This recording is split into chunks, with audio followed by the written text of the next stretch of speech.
হ্যাঁ জামাই কোথায়? জামাই কোথায়? আচ্ছা আচ্ছা, এখানে দিয়ে ফের চলে যাবে? এটা আচ্ছা ঠিক আছে।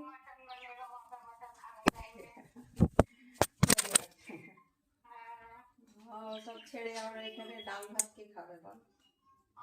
রোজ রোজ রোজ রোজ বাপ চিকেন খাওয়ায়, আজকে মটন খাওয়াই। ঠিক আছে।